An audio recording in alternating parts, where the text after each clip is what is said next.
Bueno, ahora estoy ya viendo ahí en una biblioteca maravillosa que tiene mi buen amigo don Ramón Grimal. Ese sí tiene mucho pelo. No como nosotros, ¿verdad? Ese sí es buena imagen para la diplomatura. Te vamos a contratar para la imagen de la diplomatura, Ramón. Tengo un secreto que no le voy a contar a nadie. Me pongo una loción mágica mía. Bienvenido, Ramón. Un Bueno, pues placer estar aquí. es un gusto recibirte y Sonia va a hacer tu presentación, ¿verdad? Muy bien, pues estoy muy contenta de presentarles el día de hoy al doctor Ramón Grimal de España. Él es licenciado en Medicina y Cirugía con especialidad en dermatología. Igualmente tiene un doctorado en Medicina y Cirugía. Él tuvo entrenamiento en la Universidad de Barcelona en España, en la Universidad de Illinois en Estados Unidos y en la Universidad de Milano en Italia. Además, es profesor asociado de la Universidad Internacional de Cataluña. Ha participado como ponente en más de 80 congresos internacionales, 60 congresos nacionales, ha sido presidente y vicepresidente de 40 congresos internacionales, es revisor de 10 revistas científicas y editor asociado de la revista Medicina Cutánea Ibero-Latinoamericana. Además, secretario general de la Sociedad Europea de Dermatología Pediátrica y presidente por 4 años. Es miembro de la European Hair Research Society y tiene un especial interés en dermatología pediátrica y tricología. Además, tiene 12 libros como autor o coautor, 43 capítulos del libro, así como editor de 9 monografías y 84 artículos con factor de impacto y 45 sin factor de impacto. Además, habla inglés, francés, italiano, catalán y español y es blogger activo con gran interés en el desarrollo de páginas web médicas. Doctor, muchísimas gracias por estar aquí con nosotros. Un Estamos muy placer. felices de tenerlos el día de hoy con nosotros. Muchas gracias. Muy amable. Muchas gracias. Bueno, pues vamos a dar entrada a tu plática, don Ramón. Yo no sabía que hablabas tantos idiomas. Yo sabía que hablas catalán, sisplau, pero el otro no.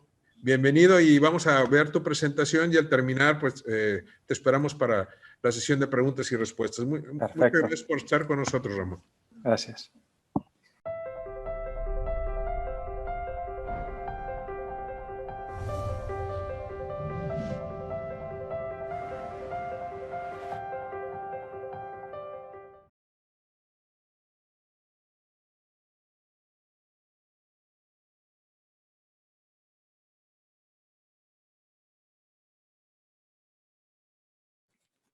Hola, ¿qué tal? Buenos días. Es un placer, aunque sea desde la distancia, poder participar en este curso y me toca hablar con placer de alopecias autoinducidas. A veces vemos pacientes con este tipo de alopecia autoinducida o a veces este tipo de corte tan peculiar o incluso esta forma un poco contraria de padre a hijo que curiosamente buscaron. Este es un paciente de mi amiga Talia Kakuro que llevaba este dibujo tan curioso en Atenas, a veces casos más divertidos o incluso mezcla de pintura con corte de pelo que pueden llevar a hacer incluso verdaderas obras de arte en algunos pacientes que llegan hasta las 3 dimensiones, como en este caso del lagarto pegado a la cabeza. Pero no les voy a hablar de peinados, aunque me gusta. Es un tema que los que me conocen ya saben que a menudo toco, sino que hablaremos de alopecias autoinducidas. En inglés tenemos estas 3 maneras de hablar del problema. Nosotros vamos a utilizar esta denominación de alopecia autoinducida. El plan de esta charla, vamos a hablar de la definición, de los aspectos clínicos, de la tricoscopia y acabaremos con tratamiento. La tricotilomanía ya no se considera un impulso, sino que ahora desde el DSM-5 se ha reclasificado como una compulsión obsesiva de relación con esta entidad. Los aspectos clínicos, la mayor parte de ustedes los tienen muy claro, son típicos de mujeres, jóvenes, chicas, alrededor de los 10, 15 años y tienen zonas de reducción de la densidad del pelo. Lo curioso es que los pacientes siempre consultan porque se les cae el pelo y nosotros lo que vemos pues, son zonas que el pelo ha desaparecido. Vemos cabellos rotos, el pull test, esto es importante para el diagnóstico diferencial con la alopecia areata. El pull test aquí es siempre negativo en la alopecia areata. Podemos tirar pelos y sacamos en la tricotilomanía. Piensen que los pelos telogénicos, que son los que son más fáciles de extraer, ya se los ha arrancado todos el paciente, por lo tanto el pull test es siempre negativo. A menudo vemos también conflictos psicológicos en estos pacientes. Este sería la zona típica y observen este aspecto de clapa sucia. Es una zona que no es nunca tan limpia, tan bien delimitada como vemos en la alopecia areata. Nos gusta llamar a este aspecto una placa alopécica sucia por este mix de pelos rotos, pequeñas hemorragias en el interior que también hace que parezca un poco más sucia. Los niños es mucho más inhabitual, pero la zona sería la misma. Los pacientes no tienden a arrancarse el pelo de aquí porque es incómodo. En cambio, aquí es mucho más fácil poner la mano aquí detrás y tirar de nuestro pelo en la parte posterior a los pabellones auriculares. Otros pacientes de la doctora Ulrike Blume-Peitavi de la Charité en Berlín, y con esto nos movemos hacia otras variedades de pérdida de pelo artificial. Si la tricotilomanía es la más frecuente y la más conocida, también tenemos la trifocofagia con el tricobezoar y el síndrome de Rapunzel, que veremos a continuación, la tricotemnomanía, la tricoteiromanía, también la tricorrizofagia, la tricoleijomanía by proxy e incluso la tricodaganomanía. Me imagino que están bien familiarizados con todos estos nombres, ¿o no? Bueno, los veremos, los repasaremos por si a alguien le queda alguna duda. La tricotemnomanía son estas chicas más adolescentes, no tan jóvenes, que cortan artificialmente su pelo y acuden al dermatólogo quejándose de que se les cae el pelo. Normalmente vemos zonas muy bien delimitadas, el tricograma como siempre es normal y se pueden, como es habitual en este tipo de patología, encontrar conflictos psicológicos. Esto sería el aspecto de un joven paciente con esta densidad reducida por el uso de una tijera. Este es otro paciente de la doctora Ulrike Blume-Peitavi. La tricoteiromanía, a diferencia de la tricotemnomanía, donde se usaban tijeras, en la tricoteiromanía se usan los dedos frotando el pelo y se rompe el pelo provocando unas placas alopécicas muy peor delimitadas. Es una alopecia por fricción. Las localizaciones son las mismas, pero las placas están menos bien delimitadas. El tratamiento, como en todos estos casos, es altamente difícil. Observen el aspecto tan poco preciso de las placas de los pacientes que se frotan el pelo, otro paciente con el mismo aspecto o incluso este con una mezcla de aspectos. Así, para hacer un resumen de estas tres variedades, para que puedan retener el concepto, la tricotilo, el pelo estirado, en la tricotemno, el pelo es cortado, en la tricoteiro, el pelo es frotado. La primera vez que se describió la tricoteiromanía fue por este grupo suizo en el Journal of the German Society of Dermatology en el 2003 con Stephanie Eich como primer autor. Nosotros tuvimos la suerte en el 2004 de poder publicar un caso de tricoteiromanía de las cejas, un paciente que se frotaba de modo compulsivo las cejas y tenía alopecia del tercio externo de las mismas. Realizamos una microscopía electrónica de barrido para comprobar estos split ends, estas puntas abiertas tan típicas de este tipo de entidad. Si nos vamos al griego, tendríamos que de la tricotilomanía, trixher, tilain, tirar, y manía es una excitación excesiva. Por tanto, podríamos derivar de tricofagia, pues pelo, fagain, comer, pues comer el propio pelo. Y si hablamos de tricorrizofagia, sería aquellos pacientes que se comen selectivamente la raíz del pelo sin comerse todo el pelo, como el gourmet que solo quiere chupar la cabeza a las gambas y dejaría el resto para el plato. Publicamos con el doctor Rudy Haple en el 2004 el primer paciente de tricorrizofagia. Esta era una señora que se arrancaba el pelo y selectivamente se metía el pelo en la boca y comía selectivamente solo la parte distal. Si el tricobezoar se ha descrito en pacientes que se comen el pelo, y la palabra síndrome de Rapunzel se ha usado para determinar aquellas pacientes que el pelo en el estómago se les extendía a través de la parte proximal del intestino, como se puede ver pues, con esta princesa Rapunzel que dejaba caer su largo pelo por el balcón para que su amado pretendiente pudiera trepar por la noche por su melena hasta su alcoba para festejar juntos.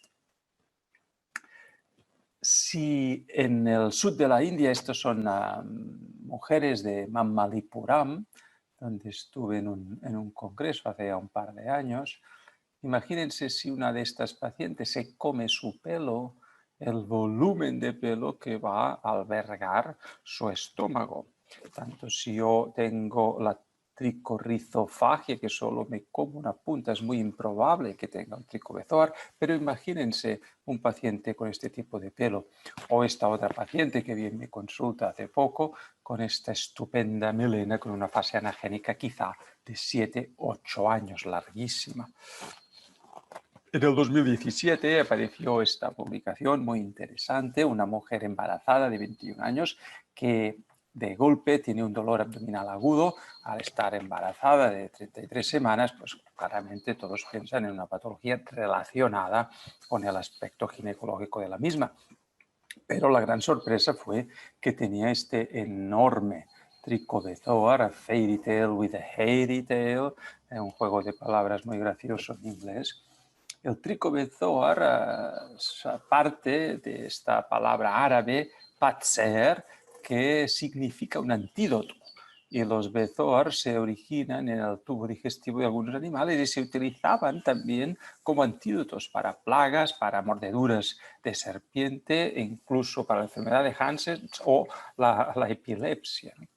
Observen algunos enormes tricobezoars como este publicado por estos colegas en Pakistán hace un par de años.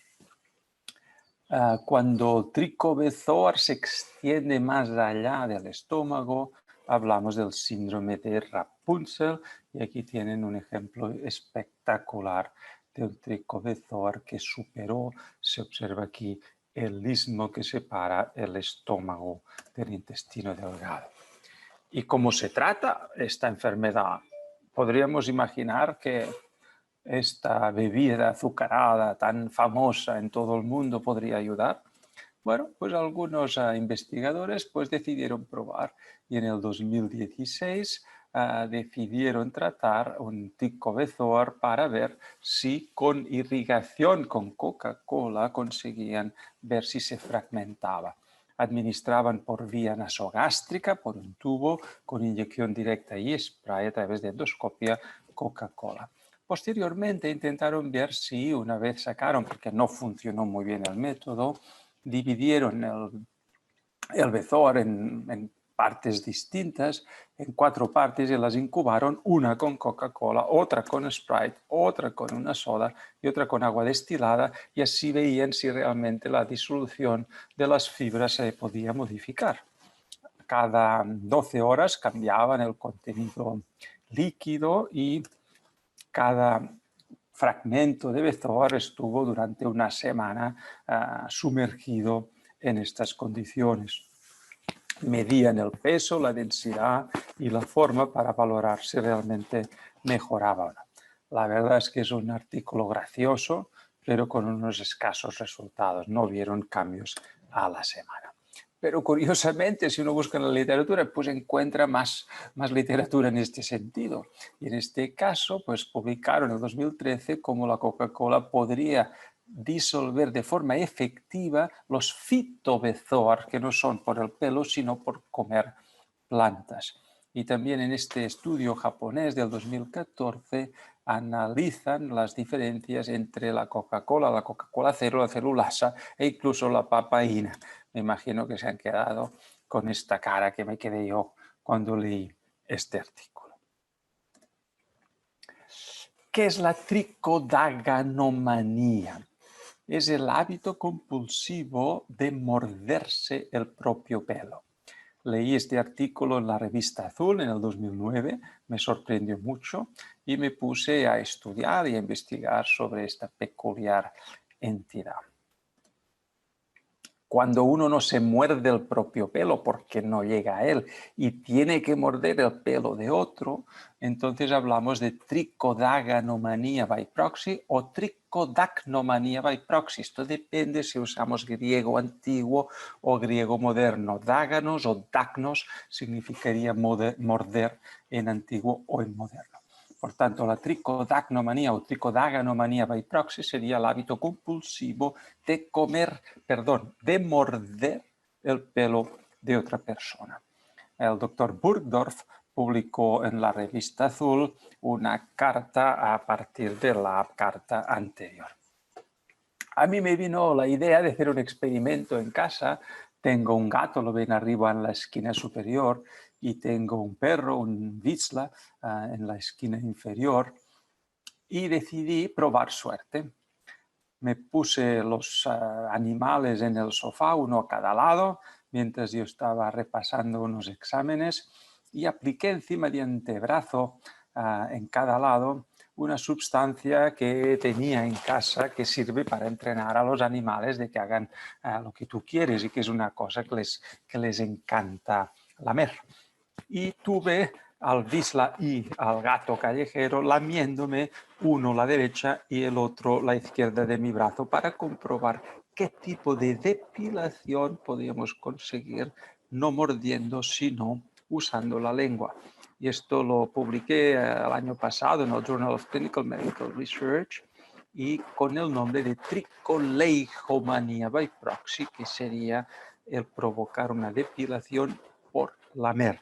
La lengua humana no es suficientemente áspera, ni la del perro tampoco. La depilación solo apareció por la lengua del gato, que es mucho más áspera. Veamos aspectos tricoscópicos de estas entidades. La tricoscopía pues, forma parte ya de nuestra vida y en algunas entidades pues, resulta tremendamente útil. Diferenciar una alopecia areata de una tricotilomanía de estas dudosas pues, resulta espectacularmente útil el dermatoscopio para poder ayudarnos a diferenciar. El grupo de Lidia Rudnicka en Polonia pues, ha publicado mucho sobre aspectos tricoscópicos en las distintas formas de alopecia y especialmente en esta.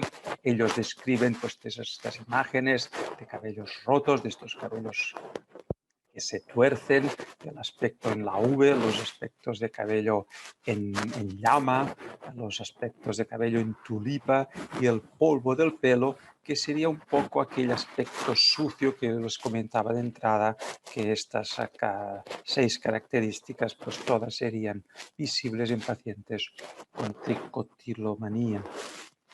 Nosotros publicamos también con un colega en el 2015 un artículo de aspectos esenciales para el dermatólogo de saber en tricoscopia. Si a alguien le interesa una copia, un PDF, pues estaré encantado en mandárselo. Pueden escribirme un email o un tweet y con el placer se lo mandaré.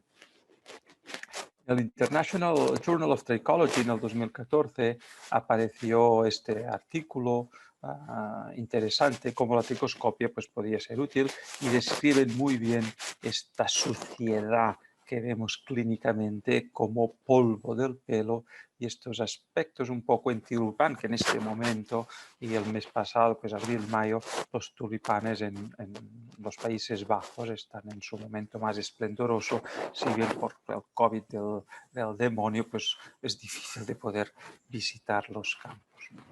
Observen que también se puede observar la tricotilosis, estas puntas abiertas que les he enseñado antes en el paciente de las cejas, tricotilosis le llamamos, y las hemorragias. A veces cuando arrancamos un pelo anagénico exclusivamente, si es anagénico, podemos provocar transitoriamente la aparición de estas hemorragias puntiformes. También describen los aspectos en llama y los puntos negros, que cuidado porque también se observan en la alopecia areata. Por tanto, hay que ser prudente cuando describimos un signo porque muchas veces no son exclusivos de una enfermedad y se pueden observar tanto en la tiña como en la alopecia areata como en la tricotilomanía. Junto con mi amigo de Venecia, en Italia, el doctor Mario Cutrone, publicamos este artículo, The Dermoscopic Pluck-Out Sign for Trichotillomania. Era un chico que acudió a la consulta en Mestre, en Venecia, por esta erupción tan peculiar en la cara. Después de un largo y costoso interrogatorio por parte del doctor Cutrone, consiguió descubrir que este chico, que tuvo una pubertad avanzada a los de su clase y se sentía incómodo con la barba que le apareció en la cara que sus compañeros aún no tenían, pues pasaba horas en el espejo, en el baño, usando las pinzas de las cejas de su mamá, tirando cada uno de los pelos de su barba, provocando esta tan peculiar enfermedad que decidimos llamar así. Observen cómo se pueden ver con tricoscopia estas hemorragias puntiformes de los pelos anagénicos arrancados por las pinzas. Y vayamos a la última parte, a la terapia, al tratamiento de estas enfermedades. Y con esto llegaremos a las conclusiones. Hace unos años apareció un artículo donde se proclamaba los enormes beneficios y las virtudes de la N-acetilcisteína para el tratamiento de la tricotilomanía. La verdad es que pues, todos los dermatólogos del mundo que vemos niños, que vemos pelos y que vemos tricotilomanía, pues es una enfermedad francamente habitual, pues decidimos probarlo, pues el artículo pues prometía milagros. Este es el artículo del 2009. Hicieron una prueba de 12 semanas con doble ciego, placebo control, testando eficacia de dosis muy altas de N-acetilcisteína. Es un fármaco que se usa sobre todo en patología respiratoria, antitussígeno, 1.200, 2.400 miligramos, son dosis mucho más altas que los que usan los neumólogos, y esto lo comparaban con un placebo. Y encontraron que el grupo tratado con N-acetilcisteína pues mostró cambios significativamente distintos después de 9 semanas sin efectos adversos. Claro, pues todos los médicos lo aprobamos y yo personalmente pues traté un montón de pacientes con N-acetilcisteína. Unos años después, en el 2017, apareció este artículo que decía un poco lo contrario. Aquí hacen un scoping review, hacen una revisión sistemática de lo publicado hasta el momento, y las conclusiones de este artículo del 2017 es que hay 14 publicaciones de N-acetilcisteína y tricotilomanía, solo una de ellas está bien realizada y no se puede evidenciar que existen diferencias en la reducción de la tendencia a tirarse el pelo entre los pacientes que reciben N-acetilcisteína y los pacientes que están con placebo. Por tanto, todo el gozo en un pozo, que decimos acá. Todo el gozo en un pozo. Es decir, todo aquello que creíamos que funcionaba, pues no funcionó. ¿Qué ocurre? Pues que algunos de nosotros, yo incluido, pues había recetado N-acetilcisteína con buenos resultados. Y entonces nos planteamos, ¿cómo es posible, si han demostrado que nos sirva, que en algunos pacientes se puedan obtener buenos resultados? Bueno, es sorprendente ver la capacidad de convencimiento que tenemos los médicos cuando vendemos o cuando contamos a un paciente una posibilidad terapéutica de una enfermedad que llevamos tiempo peleando con ella y que no conseguimos controlarla. Perdón. Es decir, nuestro entusiasmo en la eficacia que podemos contar al paciente que va a obtener con el nuevo fármaco, sin duda puede inducir al paciente a creer que aquel fármaco le va a ayudar. Y al verse motivado y ayudado externamente por factores químicos, el paciente decide que deja de tirar su pelo porque cree que aquella ayuda es suficiente. Por tanto, a veces en medicina, o mismo que vemos pues, con verrugas o con moluscos o con estas enfermedades que cada dermatólogo trata a su manera, el modo en que el paciente vende o prescribe un fármaco puede cambiar sin duda la eficacia del mismo. Este es el último artículo que les quería enseñar. Esto lo publicamos en el 2015 junto con el desaparecido doctor Arnold Oraña de Rotterdam. El doctor Oraña, pues por desgracia, hace ya 3 o 4 años, pues sufrió un infarto de miocardio mientras practicaba deporte y falleció de modo violento, por desgracia para todos nosotros y especialmente pues, para su familia y de los que éramos amigos suyos, ¿no? En este artículo describimos una técnica para enfocar a los pacientes con tricotilomanía que se llama el Kipling Method y también se llama las 5 Ws y la 1H. El Kipling Method es un sistema sistemático de llegar a contactar con los pacientes que utiliza unos grupos de preguntas y respuestas con la idea de obtener información útil. Se utiliza también para el abuso sexual y se utiliza en psicología para obtener información en pacientes adolescentes en los que a veces pues, no resulta fácil. En este artículo pues, demostramos la utilidad de este sistema que la mayor parte de dermatólogos no estamos familiarizados con él y es un tipo de terapia conductual de algún modo que utilizan más los psicólogos, pero como decían los franceses, la liaison clinique en psicodermatología es tremendamente útil y ellos se refieren a la liaison clinique cuando en nuestra consulta de dermatología, viendo un paciente con una psicodermatosis, en lugar de mandarlo al psicólogo o al psiquiatra, que muchos se resisten en ir porque creen que no están locos, por tanto no quieren ir a un psiquiatra o un psicólogo, lo que se usa en la liaison clinique es decirle al paciente: vuelva la semana próxima aquí a nuestra consulta y tendrá un médico especialista en su patología. El paciente vuelve a dermatología, pero el que está sentado detrás de la mesa no es el dermatólogo, sino que en este caso es un psicólogo o un psiquiatra. No estamos mintiendo al paciente, no estamos engañando al paciente, le estamos proporcionando un tipo de aproximación terapéutica distinta. Si el paciente es un poco con ojo avizor, pues detectará que las preguntas que le hace el médico con la bata blanca no son dermatológicas, sino que son psicológicas, pero en la mayor parte de los casos los pacientes no se sienten engañados, sino se sienten ayudados y les gusta que sea así. Se podría decir que quizá les ocultamos un poco la verdad. Y con esto me despido, les mando un saludo aquí con los colegas del grupo de dermatología pediátrica europea. Aquí detrás podéis ver a la doctora Talia Cacurú, este es Mario Cutrone, este es Dirk van Giesel, aquí está Bárbara Kunz. En un momento aún nos podíamos reunir en las fiestas post-congreso para tomar unas cervezas o bailar un rato juntos. Y desde aquí les invito para si quieren volver a Barcelona, que parece que en el 2022 probablemente ya tendremos la posibilidad de desplazarnos.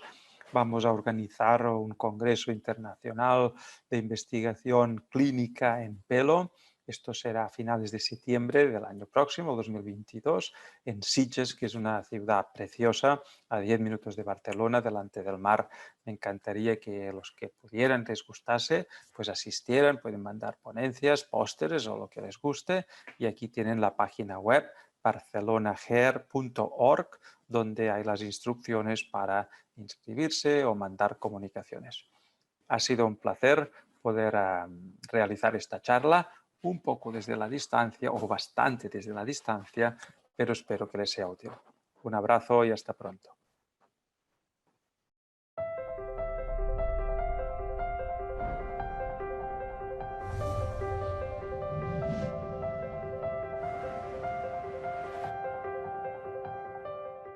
Muchas gracias, Ramón. Excelente, como siempre. Tú eres un gran speaker. Oye, hay un error ahí en tu última diapositiva. Dice primer Congreso Internacional. Yo estuve en el primero, este sería el segundo, ¿no? La verdad es que no es realmente un error, pero por temas de terminología, que él era un Congreso Mundial de Tricología en Sitges y el Congreso Mundial forma parte del grupo de congresos de la Asociación Americana, etcétera, etcétera, y no podíamos decir segundo, entonces tenemos que reinventarnos el nombre y ponemos primero. Muy bien, porque el que yo fui a Sitges estuvo espectacular, ¿eh? Intentaremos repetir si es posible. Social y académico, yo sé que siempre superas. Muchas gracias. Oye, mira, hay algunas preguntas aquí. Bueno, sería bueno que nos dejen una copia del artículo de tricoscopía, a ver si nos lo puedes enviar la referencia para por nosotros poder subir en la plataforma. Claro. Ese es uno de los comentarios. En conclusión, el único tratamiento para este tipo de patologías es la interconsulta con un psicólogo, un psiquiatra.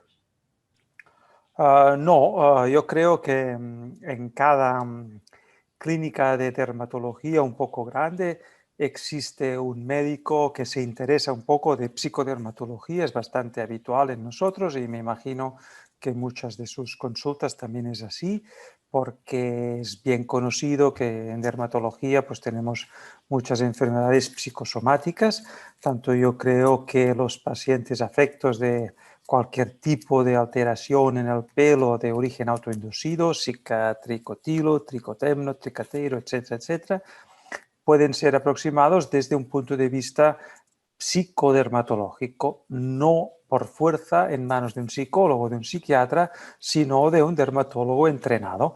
Y si algunos de ustedes pues aprenden a utilizar pues interferón o ciclosporina, o algunos manejan el bisturí de modo excelente, pues por supuesto que pueden aprender a manejar psicofármacos si es necesario o psicoterapia en algunos casos.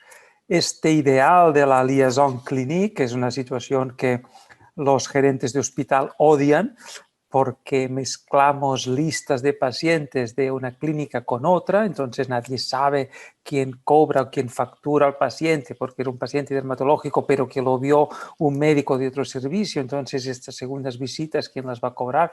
Esto es un lío, pero sin duda el paciente se ve muy beneficiado de este sistema, igual que ocurre con el tratamiento global del cáncer de mama. El paciente no tiene que ir un día al psicólogo, un día al oncólogo, un día al cirujano plástico, sino en la unidad de cáncer de mama el paciente recibe todos los tratamientos, ¿no? Un día cirugía, un día oncología, un día psicología y si es necesario una reconstrucción mamaria, ¿no? Pues esto intentamos, si es posible, hacer un poco lo mismo. Eliana Cos dice, a ver, tú ya hazte cuenta que estás sentado enfrente de un paciente con cualquiera de estas patologías, lo que ella quiere es cómo hace para transmitir el diagnóstico al paciente. En ocasiones es difícil al paciente que su patología está generada, es autoprovocada, ¿verdad? Es lo que ella pregunta. ¿Cuál es tu truco? ¿Qué es lo que le dices, ya sea al paciente o a la mamá o al papá, ¿verdad? Sí, yo creo que esto está muy bien preguntado, sin duda es una excelente pregunta. Es quizá lo más complicado, lo más complejo, lo más difícil en estos pacientes.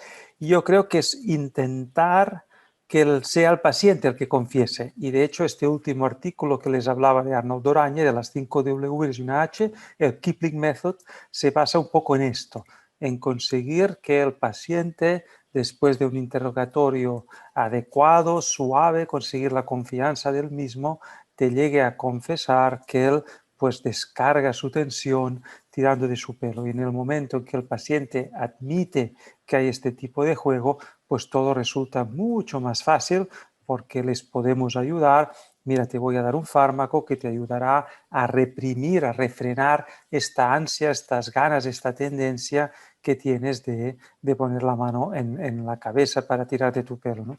Tanto yo creo que un poco el secreto, que no siempre es posible y yo no tengo un truco mágico que me funcione siempre, pero un poco la idea es intentar que sea el propio paciente que al final confiese y no seamos nosotros que digamos, bueno, no me cuente historias que ya sé que es usted el que se arranca su propio pelo. Yo creo que esta actitud en general no es la más adecuada, ¿no?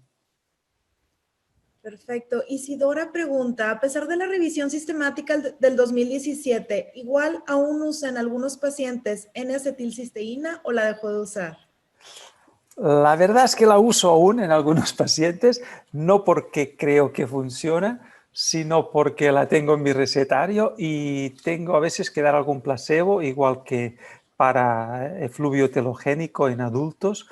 Sabemos todos nosotros que tiende a la resolución espontánea, pero a menudo el uso de algún fármaco puede dar la sensación al paciente que está mejor tratado, y yo creo que me ayudan algunos pacientes el convencimiento con el que recetamos N-acetilcisteína. Yo creo que en psicoterapia o en enfermedades en las que el paciente recibe o necesita recibir un seguimiento, un acogimiento por parte del médico, el uso de fármacos baratos, no nocivos, si se utiliza de forma adecuada, yo creo que es adecuado. ¿Y a qué dosis la deja, doctor? A 1200. Okay. Muchas gracias.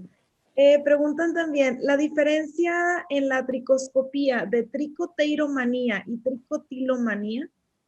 Es muy sutil. Yo creo que prácticamente no se pueden apreciar las diferencias. Yo diría que las pequeñas hemorragias que se pueden ver en la tricotilo desaparecen en las otras, la suciedad no es tan clara y los límites pues, son menos marcados en la tricotemno o en la tricoteiro que en la tricotilo, donde si el paciente es más selectivo es más marcado, ¿no? Aquello que les hablaba antes de la suciedad, y yo creo que es un gran detalle. El polvo de pelo, las hemorragias, son muy visibles cuando nos arrancamos el pelo. De hecho, son los pelos anagénicos los únicos que provocan hemorragias al ser arrancados del cuero cabelludo. Nunca ocurren los telogénicos. Y esto, si les gusta, yo hago muchos pacientes un tricograma en la consulta, cuando consultan por cualquier enfermedad del pelo, pues arranco pelos, los miro al microscopio, y si lo hacen a menudo verán que a veces observan pequeñas gotas de sangre debajo del microscopio cuando han arrancado pelos. Esto solo ocurre cuando son pelos en fase anagénica, obviamente, donde la vascularización está muy cerca. No sé si se fijaron en este detalle, pero esto es lo que provoca las pequeñas hemorragias exclusivamente en los cabellos anagénicos. También pregunta Lucero Quiroga si recomienda alguna diplomatura para formación en psicodermatología. Es muy difícil. De hecho, existe en Europa el European Society for Psychology and Psychiatry, SDAP, y es un grupo de trabajo que se reúnen cada año en una reunión que hacían hasta ahora de modo presencial, este año ha sido virtual, y en la Academia Europea de Dermatología también tienen una reunión de trabajo. Yo no creo que exista ninguna diplomatura específica en psicodermatología, pero sí que les animo a visitar a sus colegas psicólogos y psiquiatras de su hospital o de su centro de trabajo y a realizar pues, a charlas conjuntas. Yo creo que todos nos podemos beneficiar de los conocimientos que nos aporten, sea oncólogos, sea cirujanos, pues sean psicólogos o psiquiatras, ¿no? Nadie tiene que estar celoso de esto es mi faceta, que nadie se vaya a meter en ella, ¿no? Y yo creo que la colaboración entre distintos especialistas es clave para ayudar mejor a estos pacientes. Muchos pacientes, si la mamá les dicen, bueno, es que su hijo tiene un problema psicológico, lo mandamos al psiquiatra, la mamá pues se queda asustada, no le gusta. Para nosotros, al menos, la psiquiatría tiene un estigma social, la gente cree que es para los locos y no quieren ir al psiquiatra, ¿no? Y yo creo que esta idea de que los dermatólogos seamos capaces de algún modo de ayudar a estos pacientes es importante, con conocimientos de psicoterapia y psicodermatología, o si no, este truquillo de la liaison clinique, de traer a nuestras consultas los psicólogos que nos pudieran ayudar. Muy bien, pues te manda saludos Remberto, excelente aula, debe ser de Brasil. Solian Hilares, gracias a los ponentes. Amalia nos dice saludos y respetos desde Caracas. El doctor nos visitó varias veces. Déjame ver. Me acuerdo muy bien, lo pasamos muy bien en Caracas. Muchas gracias. Sonia Aguilar, muchas gracias, doctor, por la presentación. Anatey, es muy práctica la charla. Gracias. Mónica, ¿enviaría de rutina una endoscopía gástrica a paciente con tricofagia de larga data? Difícil de contestar. No lo sé, no me atrevo a contestar. Yo creo que el tricobezoar no es una entidad tan frecuente como para tener este tipo de práctica de hacerlo de forma preventiva. Pero también es verdad que muchos pacientes no confesan su tricofagia, ¿no?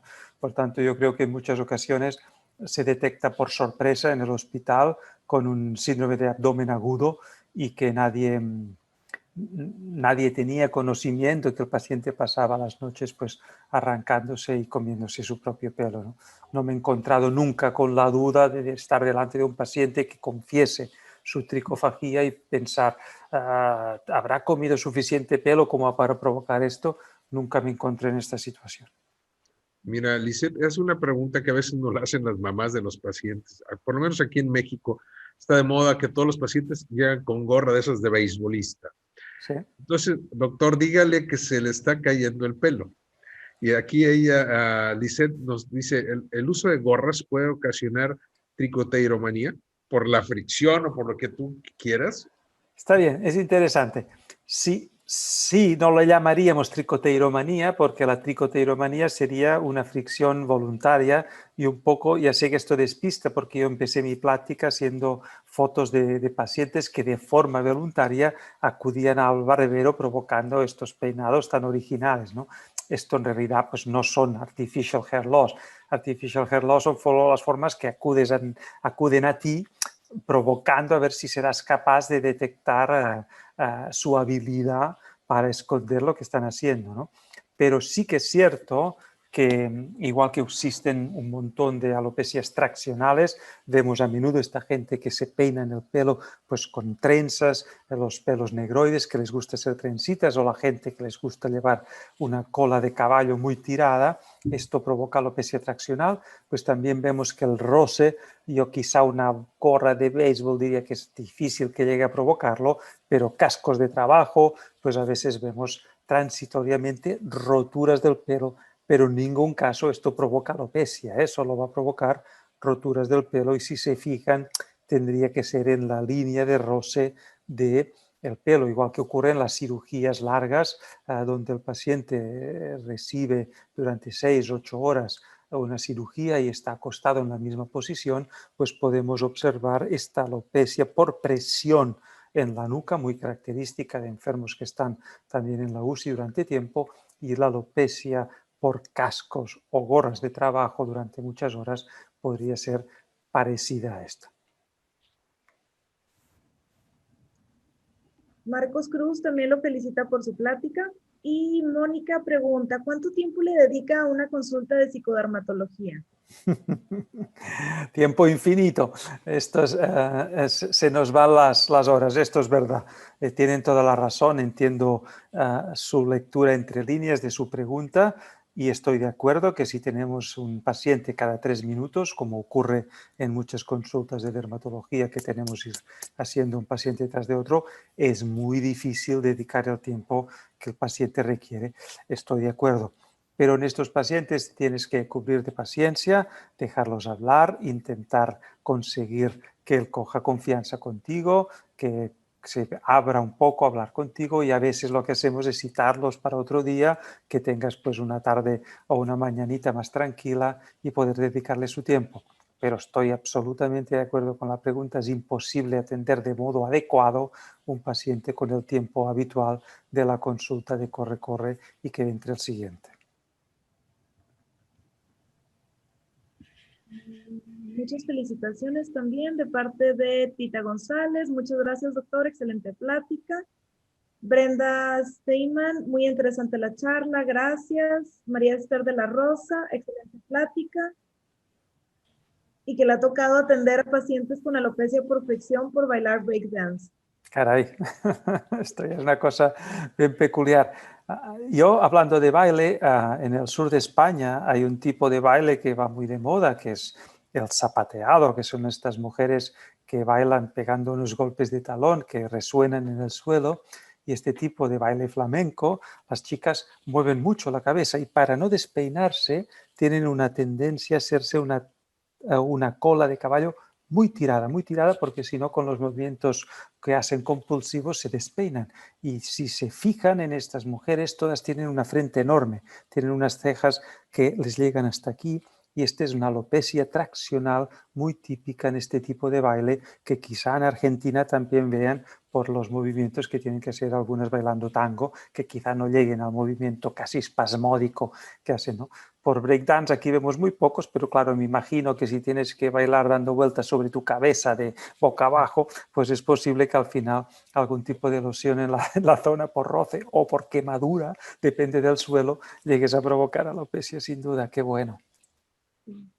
Doctor, ¿en ocasiones usted les inicia los psicofármacos a los pacientes o generalmente mejor los envía con... Yo personalmente sí, pero es verdad que llevo en esto muchos años, me encanta la psicodermatología, ya mi papá se dedicaba a psicodermatología, entonces entré ya de mano de la dermatología con psicofármacos, por tanto me asusta más a veces un inmunomodulador o un tratamiento para la psoriasis que un psicofármaco, pero como todo es tener un maestro cerca, alguien que te enseñe, que conozcas las dosis, saber cuáles son los efectos secundarios más comunes y perderle el miedo y por supuesto buscar esta colaboración con psiquiatras, psicólogos. Yo creo que existe un error en muchos hospitales que son un poco un tema de dosis, ¿no? Yo diría que los pacientes que vemos nosotros por ansiedad no tienen la misma ansiedad que los pacientes que ve el psiquiatra por ansiedad. Entonces, si yo mando a un paciente dermatológico con ansiedad al psiquiatra, en general recibe un excesivo tratamiento. Y esto hace que el paciente vuelva descontento a tu consulta. Y esto que los psiquiatras no nos oigan, no les gusta que digamos esto, pero desde mi punto de vista, la depresión que va al psiquiatra o la ansiedad que va al psiquiatra es de otra magnitud que la nuestra. Entonces, si nosotros somos hábiles, aprendemos a tratar depresión y ansiedad con dosis mucho menores que resultan resolutivas en nuestros pacientes, no en los suyos. Y entonces el psiquiatra se ríe de nosotros diciendo, bueno, pero estas dosis que usáis son homeopáticas, esto no les va a servir, ¿no? Pero imaginaros un paciente con acné, un adolescente con acné. En época de exámenes tiene más acné que en vacaciones. Esto todos estamos de acuerdo. ¿Por qué solo recetamos isotretinoína o minoxiclina o un acné si sabemos que hay un factor añadido? O imaginaros un paciente con dermatitis atópica que se rasca como un loco compulsivamente en época de exámenes más que en vacaciones. ¿Por qué solo recetamos tacrolimus o un corticoide tópico si podemos ayudarle a quitar un poco la ansiedad? Que será un factor añadido a mejorar su calidad de vida, que es lo que queremos hacer como dermatólogos, ¿no?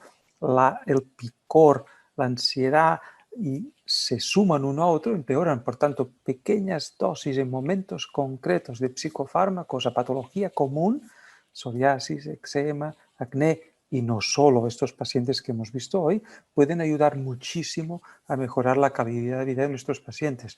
Y yo creo que en general nuestro trabajo es ayudar a la gente que se encuentre mejor y nadie nos obliga a que sea solo con una crema o con una fricción, ¿no? Podemos utilizar todo aquello que está en nuestras manos o en nuestro conocimiento para que los pacientes estén mejor. Excelente, Ramón. Bueno, Carolina Carvajal, muchas gracias por su excelente clase. Beatriz Gómez, excelente presentación. Felicitaciones, doctor, muy claros sus conceptos. Lucero, muchas gracias, excelente charla. Mónica Fresneda nos dice, te pregunta, doctor Grimal, ¿cómo manejaría una delusión de parásitos que piden biopsia, que dicen que ya pasaron por otros dermatólogos ¿Les pediría usted algún examen o algún procedimiento para ganar su confianza? Es muy buena pregunta. Yo creo que la biopsia quizá no sea necesario, pero hacer un raspado de la piel sí, como si buscáramos una escabiosis o una sarna. Yo hago este procedimiento delante de los pacientes para que estén muy tranquilos, que he observado al microscopio todos los bichos que ellos ven y ellos los ven correr encima de su piel. Tanto cojo un bisturí, me pongo los guantes, cojo un porta, raspo la piel en las zonas donde tienen más heridas. Pongo los debris, los pedazos de piel seca que saco en el porta, los pongo al microscopio y dedico un par de minutos a estar mirando al microscopio, haciendo ver que pongo mucha atención a todos los bichitos que estoy observando. Una vez tengo este trabajo hecho, le cuento al paciente que le voy a recetar un fármaco que ha sido útil a otros pacientes que padecían exactamente lo mismo que usted. No mientes diciendo que no has visto nada, no mientes diciendo que el paciente está loco, solo aseguras que esto ya lo has visto en otras ocasiones y que tienes un fármaco que les puede ayudar. Estoy de acuerdo que el paciente puede llegar a casa y dirá, bueno, esto no es ivermectina, esto es un psicofármaco, ¿no? Y la ivermectina ahora va de moda porque todo el mundo la habla para la COVID y tal, ¿no? Sí, pero como el doctor me ha dicho que esto funciona y a veces recetan sales de oro para el lupus, por tanto, los dermatólogos están muy locos, ¿no? Nadie quiere decir que este psicofármaco no pueda matar mis bichos. Y yo con esto he conseguido muchos pacientes, pues con Ciprexa, con antipsicóticos, pues solucionar delusiones de parasitosis, ¿no? Que es una patología realmente compleja y como muy bien escribía la doctora Fresneda, son pacientes que van a muchos dermatólogos y el paciente cree que el dermatólogo es malo porque no es capaz de encontrar los bichos que él ve y nota encima de su piel, ¿no? Por tanto, no quiere un psicofármaco, quiere que alguien vea sus bichos y le mate a los bichos, ¿no? Por tanto, tenemos que ser capaces de que tome el tratamiento que le proponemos. Muy bien. Bueno, eso es lo que Mónica dice, que le llevan los botes con los bichitos, ¿no? Así Johanna Peceros, excelente ponencia. Romina Cañón, muchas gracias, muy buena charla. Romina Jankovic, muy claro, gracias. Bueno, oye, ¿qué equipo tú tienes para hacer tricogramas? ¿Cuál usas tú? Porque eso también fue tema de otra pregunta. Yo creo que es muy importante que ustedes, que son los expertos, nos ayuden un poco a seleccionar el mejor equipo de costo-beneficio. ¿Cuál pudiera ser el más adecuado para los que se dedican a tricología?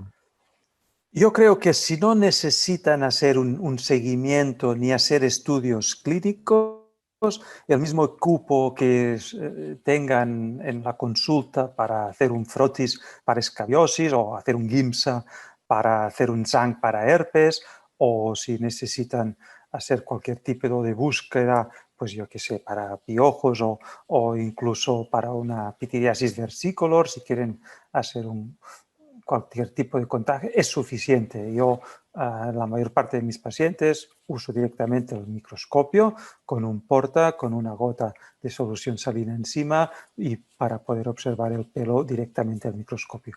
Yo creo que con esto les basta a la mayoría.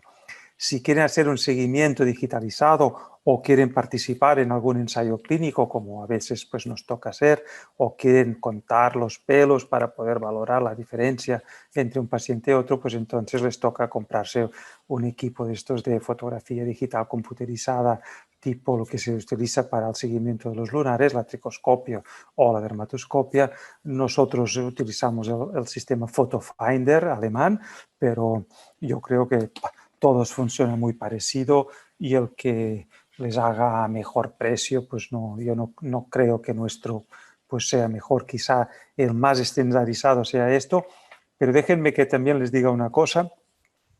Yo que estoy muy puesto en investigación de pelo para futuros nuevos fármacos, en el mundo de hoy no existe un sistema eficaz 100% fiable para asegurar que un tratamiento es más eficaz que otro.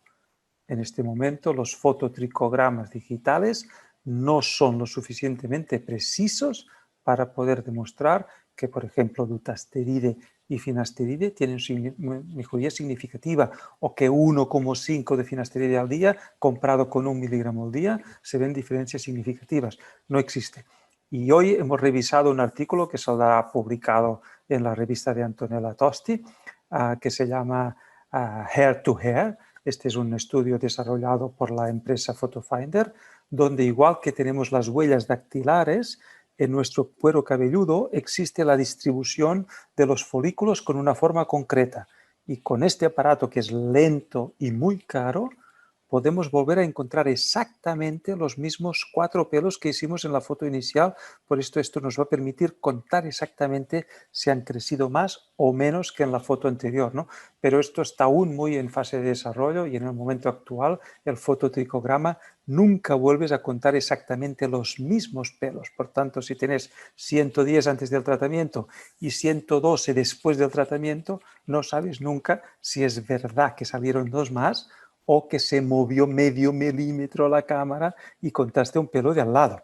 Que esto es la gran dificultad. Por tanto, el Hair-to-Hair Match, que es el nuevo desarrollo del PhotoFinder, cuando sea público probablemente nos sacará de estas dudas, porque yo qué sé, me tomo yo un suplemento dietético y tengo más pelo. ¿Es verdad o es mentira? Pues no se puede demostrar, ¿no? Y ustedes leerán un montón de artículos, pues sí, yo tomo estos antiandrógenos naturales, ¿no? Va muy de moda, pues todas estas hierbas y estas plantas que tienen acción antiandrógena. ¿Funciona?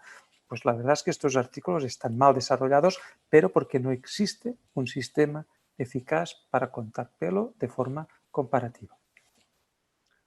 Ana Rodríguez Arellano nos dice, me gustó mucho la plática y gracias. Hay que tener mucha paciencia y empatía con los pacientes psiquiátricos. Con la pandemia se han aumentado los casos de psicodermatosis, por eso esta plática es muy importante.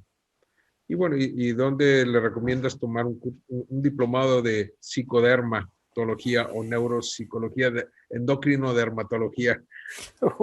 Qué difícil. Pues yo lo que les comentaba, no conozco de ningún diplomado, pero sí que les invito que tanto en la American Academy of Dermatology como en la European Academy of Dermatology and Venereology siempre hay el grupo de trabajo de psicodermatosis.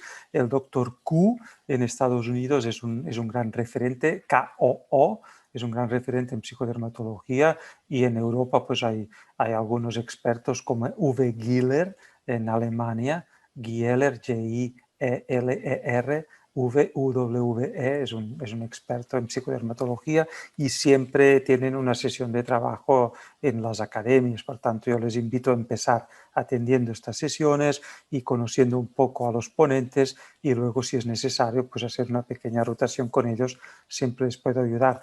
Y no tengan reparo en consultar con sus colegas psicólogos y psiquiatras del hospital. Mucha gente pues tienen ganas de enseñar, como estamos haciendo aquí nosotros, ¿no? Pues de modo generoso, el que conoce más que otros de una cosa, pues lo comenta a los demás y todos contentos. Guillermo Zúñiga Agüet, ¿cuáles ansiolíticos y antidepresivos utiliza con mayor frecuencia? Esto es un tema un poco más delicado. Yo creo que más que las marcas, esto es un poco como los corticoides, es un tema mucho del manejo personal.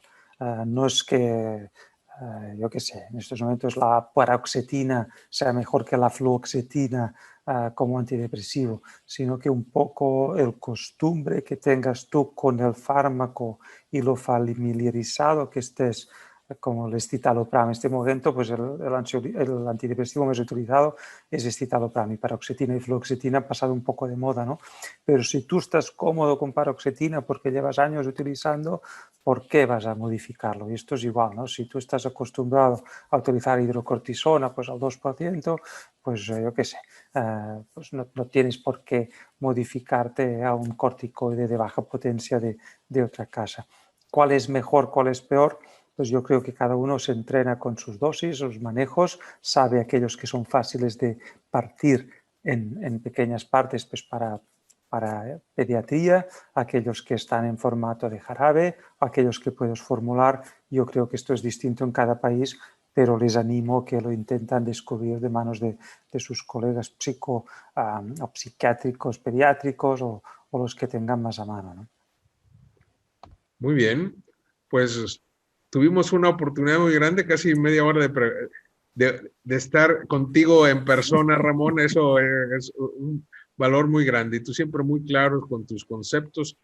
Y yo sé que esta es tu pasión, porque tú siempre, como eres dermatólogo pediatra, siempre te queremos poner charlas de dermatología relacionadas con genodermatosis y cosas así en cuanto a cabello, pero tú enseguida dijiste, este es el tema que creo que les va a interesar, que es de actualidad, que es novedoso, y entonces por eso te agradecemos muchísimo, muchísimo tu presencia. Hay una última pregunta, nada más, una pregunta: la caída de cabello por fluoxetina, ¿qué tan frecuente es? Pues sería paradójico valorar resultados.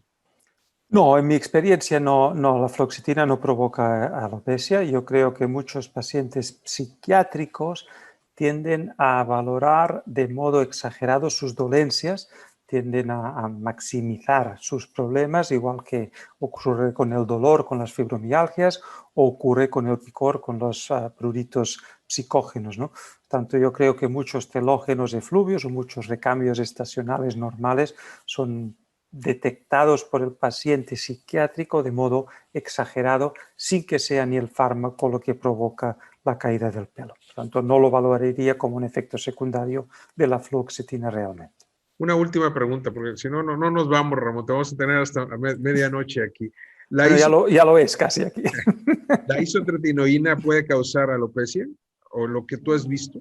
No, en mi experiencia no. Sí que algunos pacientes con formas severas de acné, con dosis altas de isotretinoína, pues además de la típica queilitis o un poco de conjuntivitis, pueden tener transitoriamente un poco de descamación del cuero cabelludo, pero en mi experiencia no serían formas reales de alopecia, ni alopecia inducida por fármacos, que sería el nombre que tendríamos que darle a este caso. Muy bien. Pues Ramón, te dejamos que te vayas a descansar y a disfrutar, porque ahora en España ya pueden salir de fiesta. Finalmente, sí. Y tenlo por seguro que intentaremos estar ahí en CGS, en ese congreso que tú organizas muy bien. Nos mandas la promoción y te la haremos saber a todos los interesados en tricología, que yo creo que de esta diplomatura van a salir mucha gente que le encanta esto. Entonces, pues me despido. No sé si Sonia tengas algún comentario para despedir a Ramón. Nada más agradecerle, doctor, estuvo excelente su plática. Muchas gracias, pues, por platicarnos un poquito de su experiencia. Pues muchas gracias a ustedes, un placer, y espero que la próxima vez nos veamos en persona y quizá podamos pues tomar unos vinos, una cervecita después del congreso. Muchas gracias a todos. Es una promesa. Muy bien, de acuerdo. Tengan todos una excelente semana y feliz Día de las Madres en los países que sea Día de la Madre. Aquí en México sí es, así es que más tarde me llevaré a mi esposa, ya que mi hija está en Italia. Ahora yo tengo que hacer las funciones acá de esposo y de papá. Excelente. Venga, hasta luego. Adiós. Adiós.